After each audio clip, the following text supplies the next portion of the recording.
E aí pessoal, tudo bem? Bem-vindos a mais uma videoaula. Hoje na nossa aula 13 nós vamos continuar falando sobre a NR5, a CIPA. E como prometido no nosso último encontro, hoje nós vamos focar principalmente o processo eleitoral da CIPA, que é um item que traz muitas dúvidas para todo mundo. Então vamos direto para o item 5.38. Compete ao empregador convocar eleições para escolha dos representantes dos empregados na CIPA no prazo mínimo de 60 dias antes do término do mandato em curso. Nada melhor do que a gente falar do processo eleitoral da CIPA do que a gente estabelecer uma linha do tempo em que a gente usa como parâmetro o dia que termina o mandato atual da CIPA, porque eu estou chamando na nossa linha aí de dia X. Esse dia X é o dia que termina o mandato atual e, como diz o item 5.38, 60 dias antes, no mínimo, o empregador tem que convocar as eleições. Vamos chamar esse dia aí na nossa linha do tempo de dia X menos 60. O que é essa convocação de eleições? O que geralmente eu sugiro ao pessoal é divulgar alguns cartazes, alguns panfletos, falando que foi dado início ao processo eleitoral naquele estabelecimento e que nos próximos dias os trabalhadores vão receber maiores informações a respeito do assunto. Acho que nada além disso. Tá? Vamos seguindo em frente. O item 5.39, o presidente e o vice da CIPA atual, tá? da CIPA que já está em vigor, constituirão dentre os seus membros, no prazo mínimo de 55 dias antes do término do mandato em curso, a comissão eleitoral, que será responsável pela organização e acompanhamento do processo eleitoral. Ou seja, na nossa linha do tempo, é esse dia aí.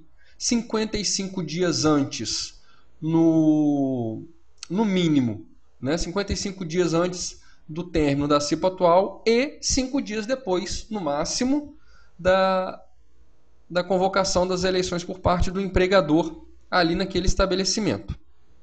Né? Aí os formadores dessa comissão eleitoral têm que fazer parte, obrigatoriamente, por força do 5.39, da atual gestão da CIPA. O item 5.40 traz algumas condições para que seja válido o processo eleitoral. A primeira delas, publicação e divulgação de edital em locais de fácil acesso e visualização. Gente, uma vez eu fui obrigado a sugerir ao superintendente do trabalho que cancelasse uma CIPA, uma votação de CIPA, porque a divulgação de edital se deu dentro do RH da empresa. Gente, é um local de fácil acesso e visualização. É do lado do cartão de ponto, do lado de bebedouro, na entrada de banheiro, de vestiário, de refeitório, e dentro de elevador, mural de recado. Gente, editais em locais de fácil acesso e visualização. Tá? No prazo mínimo de 45 dias antes do término atual, da CIPA atual. Tá? Vamos em frente. Inscrição e eleição individual, sendo o período mínimo para inscrição será de 15 dias. Na nossa linha do tempo, a gente vê aí o período que termina o período de inscrição é de 30 dias antes do término da gestão atual. Por quê? Porque assim 45 dias antes você tem que publicar o edital e esse edital tem que estar exposto para divulgação um período mínimo de 15 dias, porque é o período mínimo de inscrição que o pessoal tem direito. Esse período mínimo de inscrição vai acabar 30 dias antes do término da CIPA atual. Ok? Liberdade de inscrição para todos os empregados do estabelecimento, independente de setor, local de trabalho e com fornecimento de comprovante. Gente, para todos os empregados, não importa se é o primeiro dia dele, se ele está em período de experiência, se ele está em aviso prévio, se a trabalhadora está para sair de licença maternidade, de férias. Todo empregado do estabelecimento tem direito a se candidatar e com fornecimento de comprovante. Por quê? Por causa disso aí, garantia de emprego para todos os inscritos até a eleição. Ah, mas e se o cara que está de aviso prévio se candidatar e foi eleito? Ele vai assumir, né? Mas a estabilidade dele não é mais forte que o aviso prévio. No dia que acabar o aviso prévio dele, ele vai para a rua. tá? O aviso prévio é um trabalhador que já está com o contrato de trabalho encerrado. Então encerrou o contrato de trabalho dele. Ele não pode se candidatar na esperança de ganhar 2 anos de estabilidade. Não, ele já sabe que ele vai ser demitido. Ele se candidatou à CIPA, tudo bem. Foi eleito, tudo bem. Mas no dia que acaba o aviso prévio, ele está na rua. Ok, gente? Fora isso, né, o cara que também está em período de estabilidade não, gente, desculpa, de experiência, ele não tem essa estabilidade também. Tá? A partir do momento que o contrato ainda é um contrato de trabalho de experiência, é considerado um contrato de trabalho de tempo determinado. Nesse caso, tá, ele não tem direito às estabilidades dos 2 anos. Se chegar no final do período de estabilidade dele, ele foi eleito, por exemplo, né, e ele não foi aprovado nesse período de experiência, ele pode ser demitido, assumindo o próximo suplente mais votado. Ok? Realização da eleição no prazo mínimo de 30 dias antes do término do mandato da CIPA atual. Gente, olha o problema aqui. 30 dias antes do término da atual CIPA é a eleição. Ou seja, se você tem uns 15 dias aí de inscrição, você tem a coincidência do último dia de inscrição para candidato à vaga da CIPA coincidindo com o dia da eleição. A NR5 permite que isso aconteça, mas a gente sabe que na prática isso não tem como acontecer.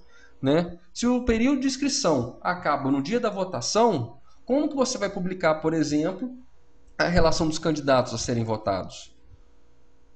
Não tem jeito. Por isso que a sugestão é começar esses prazos antes do estabelecido pela NR5, para quando chegar no dia da eleição, você já ter divulgado aí uns 5, 4 dias antes todos os candidatos, para o pessoal já ir pensando em quem votar, ok?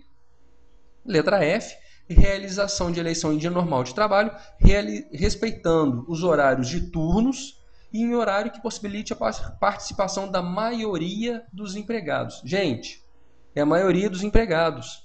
São 3 turnos de 8 horas aquele estabelecimento, às vezes em ponto de apoio de ônibus, por exemplo, né? A CIPA vai ser feita ali. Então, nem todos os trabalhadores, nem todo mundo que usa aquele ponto de apoio trabalha no mesmo horário, no mesmo dia da semana. É importante que a votação aconteça no turno e no dia e no horário que possibilite a participação da maioria dos trabalhadores daquele estabelecimento, ok? Voto secreto, lógico, né? Apuração dos votos em horário normal de trabalho com acompanhamento da representação do empregador e dos empregados. Para quê? Para que amanhã ninguém possa acusar que houve fraude na contagem desses votos. Faculdade de eleição por meio eletrônico, não tem problema algum, e guarda pelo empregador de todos os documentos relativos à eleição por um período mínimo de 5 anos. Por quê? Porque essa documentação precisa ficar à disposição da fiscalização nesse período. Para a gente resumir o processo eleitoral, a gente sempre tomando por base o dia de encerramento da atual gestão, a gente tem o seguinte: 60 dias antes, a convocação da eleição por parte do empregador naquele estabelecimento. 55 dias antes, né, a formação da comissão eleitoral. 45 dias antes do término da atual gestão da CIPA, você tem a publicação do edital, né, e com a abertura do período de inscrição, que é um período mínimo de 15 dias. Né? Depois desse período de inscrição, no mínimo 30 dias antes do término da atual CIPA, você tem a data de votação, e entre a feita a apuração dos votos, né, entre a apuração e o término da atual CIPA, você tem aí o período para a realização do treinamento desse pessoal. Ok, gente? Acho que assim fica bem mais tranquilo. Né? Vamos seguir. Né? Havendo participação inferior a 50% dos empregados na votação, não haverá apuração dos votos, tá? Ou seja, não haverá contagem dos votos, e a comissão eleitoral deverá organizar outra votação. Gente, não é outra eleição, não é outro período de inscrição, os candidatos permanecem os mesmos. Só vai abrir outro prazo para votação, que deve acontecer no prazo máximo de 10 dias entre a entre o dia da apuração inicial, digamos, e a nova em função da participação pequena por parte dos trabalhadores. Eu recebi na nossa última videoaula uma dúvida seguinte, que eu falei que ia responder agora, né? Suponhamos que comece a publicação do edital, a empresa tem 100 trabalhadores, no dia da votação tem 250 e no dia do início do mandato são 500 trabalhadores. Vai contar a votação, gente. Por quê? Porque é com base na votação que você vai ver se vai ter uma votação nova ou não. Se 100 trabalhadores começam, o processo eleitoral começa com 100 trabalhadores, ok. A empresa vai contratando gente.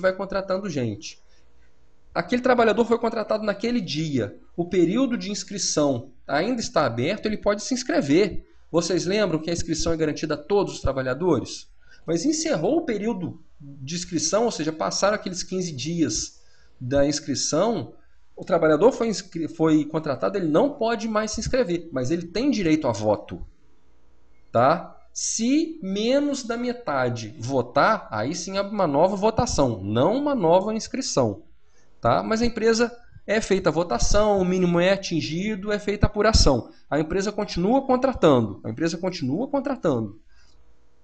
No primeiro dia do mandato, a empresa já tem 500 trabalhadores, aí esses 500, essa paridade, né, o dimensionamento da CIVA para 500 trabalhadores vai ficar para a próxima eleição. Ok, gente? Ficou claro? Vamos seguir. O 542, as denúncias sobre o processo eleitoral deverão ser protocolizadas, né, no órgão local do Ministério do Trabalho até 30 dias após a data da posse dos novos membros da CIPA. Não adianta nada, 6 meses depois da posse, fazer uma denúncia que já passou o prazo. O 542.3, quando a anulação se der antes da posse, aí sim começa tudo de novo. Só começa tudo de novo no caso do cancelamento da eleição. Por alguma irregularidade, ou não foi liberada a inscrição para todos os candidatos, o pessoal não ganhou o comprovante, isso tudo é motivo para cancelar a eleição. Aí o mandato atual é prorrogado e abre-se a contagem daqueles prazos todos. Convocação das eleições, formação da comissão eleitoral, publicação de edital, 15 dias para inscrição, votação, apuração dos votos, ok? Tudo de novo. O 544, em caso de empate, assumirá aquele que tiver maior tempo de serviço no estabelecimento.